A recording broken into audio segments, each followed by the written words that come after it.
Allah menyatakan dalam surat At-Tur, orang-orang yang beriman dan anak keturunan mereka menyertai mereka dalam keimanan, kami akan tempatkan mereka di tempat yang sama, dan kami tidak akan menyia-nyiakan usaha mereka itu.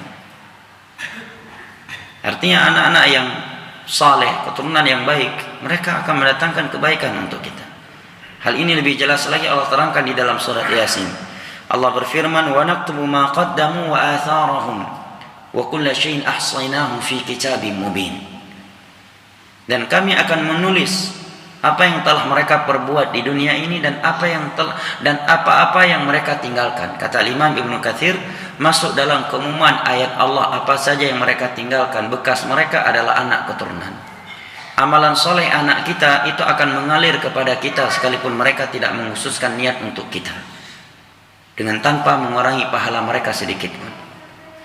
Masya Allah ya, apabila seorang punya anak mungkin hanya sekedar sholat 5 waktu berjamaah dan menjaga rawatib, berapa sudah pahala yang terkirim untuknya setiap kali anaknya tersebut melakukan sholat 5 waktu, melakukan sholat rawatib atau baca Al-Quran yang satu hurufnya pahala paling kecil adalah 10. Kalau dia punya anak 5, semuanya penjaga sholat 5 waktu, semuanya taat kepada Allah, betapa banyak pahala yang terkirimkan kepadanya setiap hari, dan dia sudah mati. Apalagi kalau anaknya orang yang gemar membaca Al-Quran dan mengamalkannya. Nabi SAW bersabda, man qara'al Qur'ana wa 'amila bihi ulbisa tajan yaumal qiyamah dhaw'uhu ahsan min dhawi syams wa yuksa walidahu tajan dhaw'uhu ahsan min dhawi syams fayaqulani bima kusina hadha fayuqalu lahumā bi akhdhi waladikumal Qur'an. Nabi SAW bersabda, barang siapa yang membaca Al-Quran dan mengamalkannya, menunjukkan dia memahami dan mengamalkan, tidak sekedar membaca dan menghafal. Karena Nabi SAW menyebutkan mereka Khawarij, yaqra'una Al-Quran la yujawizu taraqiyahum.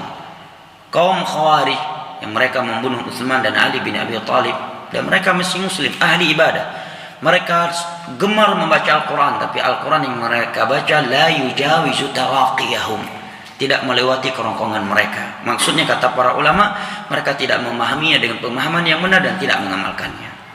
Maka ini akan menjadi bumerang buat dia. Karena dalam hadis Abu Malik Al-Asy'ari yang diriwayatkan oleh Imam Muslim, Nabi menyatakan Al-Qur'anu hujjatul laka wa 'alaika. Al-Quran akan menjadi pembelamu atau akan menjadi senjata terhadapmu, dan menjadi malapetaka untukmu. Dan tidak sedikit kita melihat sebagian orang menghafal Al-Quran luar biasa, mutqin, sekian juz, bacanya indah, gemar baca Al-Quran, tapi gemar pula dia berbuat syirik, gemar pula dia berbuat bidah, dan gemar pula dia bermaksiat. Padahal di dalam Al-Quran dia telah menghafal ayat-ayat yang melarang dia untuk berbuat syirik, ayat-ayat yang memerintahkan dia untuk meneladani Rasulullah SAW. Dia menghafal ayat Allah, laqad kana lakum fi rasulillahi uswatun hasanah. Tapi begitu salat yang dia baca dari konteks-konteks zikir, justru konteks-konteks zikir yang tidak dituntun oleh Nabi, yang tidak sesuai dengan tuntunan Nabi. Justru dia meninggalkan, mengabaikan ayat Allah, laqad kana lakum fi rasulillahi uswatun hasanah. Maka kata Nabi SAW dalam hadis ini, dia membaca Al-Quran dan mengamalkannya, maka akan diberikan untuknya mahkota yang cahayanya lebih hebat daripada cahaya matahari. Tidak sebatas itu.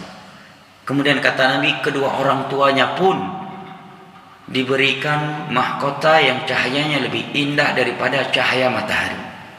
Sehingga kedua orang tuanya berkata, ya Allah, kenapa kami bisa memakai, jazakallahu khairan, memiliki mahkota yang seperti ini hebatnya, indahnya? Maka dikatakan kepadanya, bi akhdhi waladikumul Qur'an, karena anak kalian yang berpegang teguh dengan Al-Quran.